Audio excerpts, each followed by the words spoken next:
Let's continue our journey through the Book of Jasher.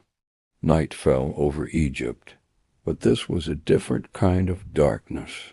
It wasn't just the absence of light. It was the presence of a profound silence. The cries of anguish that had torn through the land had faded, replaced by a heavy, broken stillness. The Book of Jasher records that after the final devastating plague, Egypt was shattered. It wasn't just the grief of losing their firstborn. It was the crushing recognition that their power had limits. Their gods were silent, their authority had crumbled, and the God of Israel had revealed himself as the uncontested, sovereign Lord. In the dead of night, Pharaoh summoned Moses and Aaron.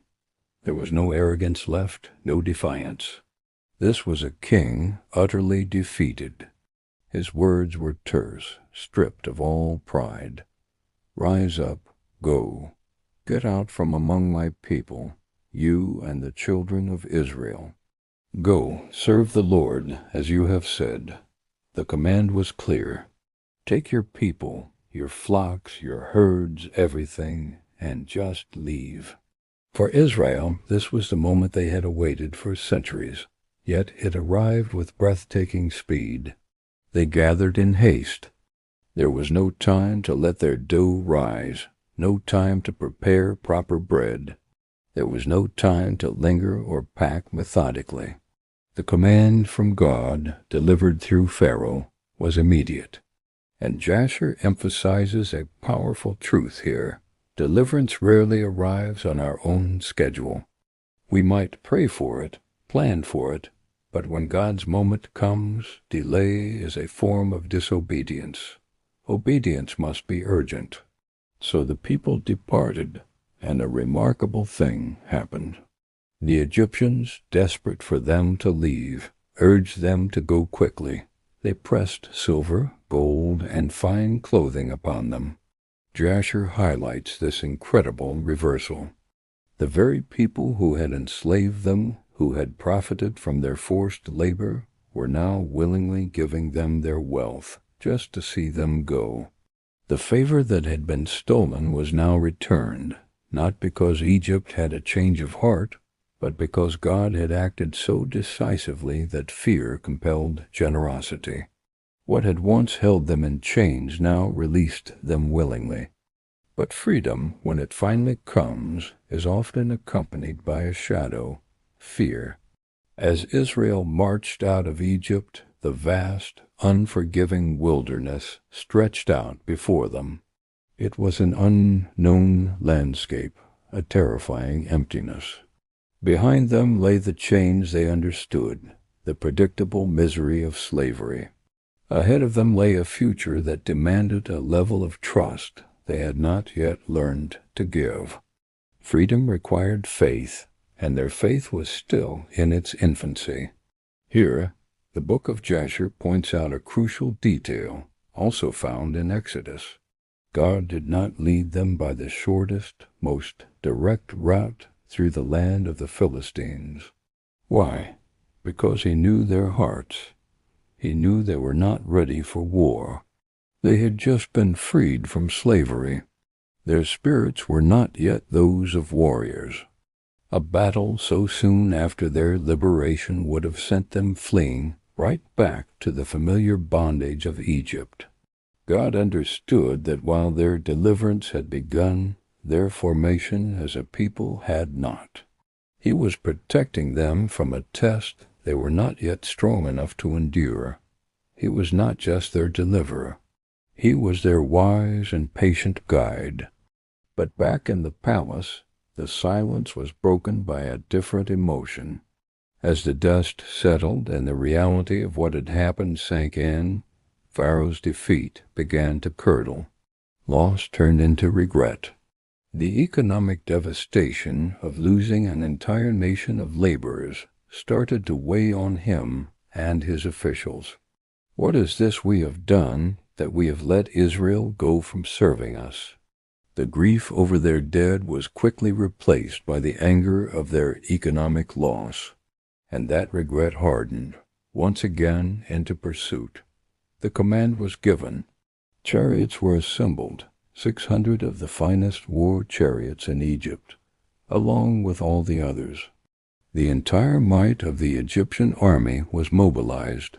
The ground trembled as horses and soldiers thundered out of Egypt, chasing down the very people they had just begged to leave. And Israel, camped by the sea, looked up and saw the dust cloud on the horizon. They saw the glint of sun on metal. They heard the distant rumble of an approaching army, and they were trapped. Before them the vast, impassable waters of the Red Sea. Behind them the furious, vengeful army of the most powerful nation on earth. There was no escape. Panic erupted. The fragile hope they had carried out of Egypt shattered into a million pieces of fear. They cried out to Moses, their words dripping with bitter sarcasm and terror. "Were there no graves in Egypt that you have taken us away to die in the wilderness? It would have been better for us to serve the Egyptians than to die out here." The Book of Jasher doesn't gloss over this moment. It shows us Israel's raw, unfiltered panic. Their faith was fragile. The freedom they had just tasted now felt like a death trap. The slavery they had fled suddenly seemed like a safer, more familiar option. Fear was speaking far louder than the memory of the 10 plagues they had just witnessed. They were caught in an impossible situation, a moment designed to strip away every ounce of self-reliance. And it was in this very moment of absolute impossibility, with the sea before them, and the enemy behind them, that God prepared to reveal his power in a way Israel and the world had never seen before. Be sure to subscribe so you don't miss what happens next. We pick up the story as night settles, a heavy blanket between Israel and Egypt. Fear was a vice, pressing in from both sides. Before them, the vast, impassable sea. Behind them, the thunder of Pharaoh's approaching army. There was nowhere to run. The Book of Jasher records that in this moment of absolute terror, as the people stood trembling at the water's edge, God moved. And his first move wasn't a command or a promise. It was his presence. A pillar descended from the heavens. By day it was a pillar of cloud, a guiding shade in the desert sun. But now, in the thick of night, it became a pillar of fire. And it didn't just appear, it positioned itself. It moved and stood as a divine barrier between the terrified Israelites and the relentless armies of Egypt. Jasher emphasizes this moment with incredible awe. Think about this. God did not immediately remove the enemy. He didn't just snap his fingers and make the problem disappear. First, he stood between his people and their enemy. Protection came before escape. His presence came before he revealed the pathway.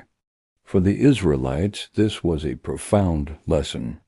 Before you see the way out, you must first know that God is with you in the middle of the trial. And this single presence created 2 completely opposite realities. For the Egyptians, the pillar brought an impenetrable, confusing darkness. They were plunged into chaos, unable to see, unable to advance. But for Israel, that same pillar radiated light. It illuminated their camp, turning their darkest night into a beacon of hope. The same divine presence that brought judgment and confusion to their enemies brought comfort and light to them. It's a powerful image. One God, one act, 2 completely different outcomes, all determined by which side you're on. Then, with the presence of God as their shield, came the moment of action. God commanded Moses, "Lift up your staff." Imagine Moses at that moment. The scripture doesn't paint a picture of a superhero, brimming with unshakable confidence. He was a man, likely as terrified as everyone else. But his action wasn't born from confidence. It was born from simple obedience. He did what God told him to do, even when it made no logical sense. He raised his staff over the raging sea, and the sea responded. The waters began to split. But Jasher's account gives us a detail that adds so much drama to the scene. It wasn't a sudden, magical parting, like a curtain being ripped in two. It was a deliberate, powerful process. A strong east wind began to blow, and it blew throughout the entire night. This wind was God's tool, pushing back the immense volume of water, meticulously carving a dry corridor right through the heart of the deep. Can you picture it? Walls of water rising on either side, towering and trembling, held back only by the invisible, unyielding command of their Creator. The seabed, once a murky, impassable mire, became dry ground. The impossible became navigable. The path of certain death became the path of miraculous life. God didn't just make a way. He prepared the way, making it solid and walkable for his people. And so Israel stepped forward. Their fear didn't just evaporate. The towering walls of water were a constant, terrifying reminder of the miracle they were walking through. But their obedience, their choice to trust God's command one step at a time, overcame that fear. Families entered the seafloor, clinging to one another. Children, their eyes wide with a mixture of terror and wonder, followed their parents into the watery canyon. The elderly, who had seen so much in their long lives but never anything like this, leaned forward, their weary steps now filled with a renewed purpose. This is what faith in action looks like. It's not about grand, heroic leaps. It's about moving forward one step at a time, trusting that the ground beneath your feet will hold because God said it would. But the story doesn't end there. Behind them, Egypt pursued. Jasher records the sheer arrogance of Pharaoh's army. They saw the path God had opened for the salvation of his people, and in their pride, they assumed it was also an open invitation for their conquest. Their pride blinded them to the obvious, terrifying warning signs. They saw a miracle and interpreted it as a tactical advantage. So the chariots, the pride of the Egyptian military, thundered into the sea passage. But the ground that was firm and dry for Israel began to betray the Egyptians. The wheels of their chariots began to shake, to get stuck, to break. Confidence quickly turned into confusion, and confusion into panic. The very path God provided for deliverance became a trap for those who pursued with wicked hearts. The Book of Jasher shows us a sobering truth here. God can use the very same path for both deliverance and for judgment. The outcome depends entirely on the heart of the person who walks it. As the last of the Israelites neared the safety of the far shore, the first light of dawn began to break on the horizon. The night of terror was ending. The journey through the impossible was almost complete. The moment of final decision had arrived.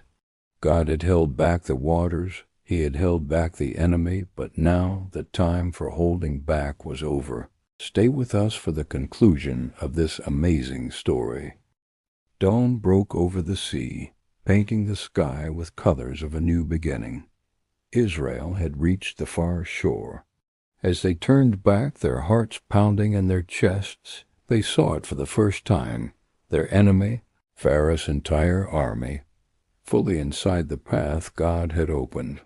The Book of Jasher records that Pharaoh's forces pressed forward, even as a terrifying confusion began to grip them. Chariot wheels sank into the softened seabed. Horses, once symbols of unstoppable power, panicked and reared, their whinnies lost in the chaos. Commanders shouted orders that could not be obeyed. their voices swallowed by the growing dread. It was in that moment, far too late, that Egypt realized this path was not for them. This passage was not a road to victory. It was a divine trap. Then, against the backdrop of the rising sun, Moses lifted his staff once more. This time he didn't raise it to open the way, but to close it.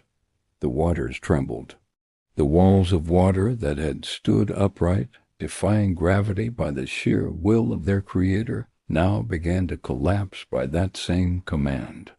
The sea returned to its strength, its full, untamed might unleashed. The towering waves crashed down upon the corridor of dry land. Chariots vanished in an instant. Warriors, the pride of the world's greatest empire, were swallowed by the churning abyss. The power that had enslaved Israel for centuries was erased in a single cataclysmic moment. The Book of Jasher emphasizes a crucial detail. Not one of Pharaoh's chosen warriors, not a single charioteer, survived. The threat that had pursued Israel for generations, the very embodiment of their oppression, ended right there, beneath the waves. A profound silence fell, followed by an eerie stillness. Then the weight of what had happened settled upon the people. The nation of Israel stood on the shore, their eyes fixed on the water as the sea began to release what it had taken. The bodies of their former masters, the glint of broken armor, the wreckage of war, all washed ashore as undeniable proof. Egypt was finished. And with that visual confirmation, the fear that had defined their existence for so long finally drained away. In its place, faith rushed in. The Book of Jasher records that it was at this moment that Israel truly believed. They believed not just that God could save them, but that He had, in the most dramatic and final way imaginable. Their bondage didn't end back in Egypt, with plagues and negotiations. It ended here, in the heart of the sea. Their chains didn't break when Pharaoh reluctantly spoke. They shattered when God acted decisively. Think about that. Israel had physically left the land of Egypt days earlier. But it was here, on this shore, that Egypt finally left Israel. The mentality of the slave, the constant looking over the shoulder, the fear of the whip, it was all washed away with Pharaoh's army. And so they sang, they danced. They rejoiced with a freedom they had never known. Miriam, the prophetess, led the women with timbrels, their song echoing across the water, a hymn of victory, a testament to God's unparalleled power. But Jasher also hints at what was to come. Freedom was real, but the wilderness still lay ahead. Deliverance from Egypt was instant, a single miraculous event. But transformation into God's people? That would be a journey. God had proven His power to save them from their enemies. Now He would begin the longer, more intimate work of shaping them into a nation that reflected His character. The story of redemption would continue, not just with spectacular miracles, but with the daily choices of obedience, trust, and covenant. The crossing was the end of one chapter, but it was also the beginning of everything else. Thank you for watching. If this story has moved you, please like, share, and subscribe for more deep dives into these ancient texts.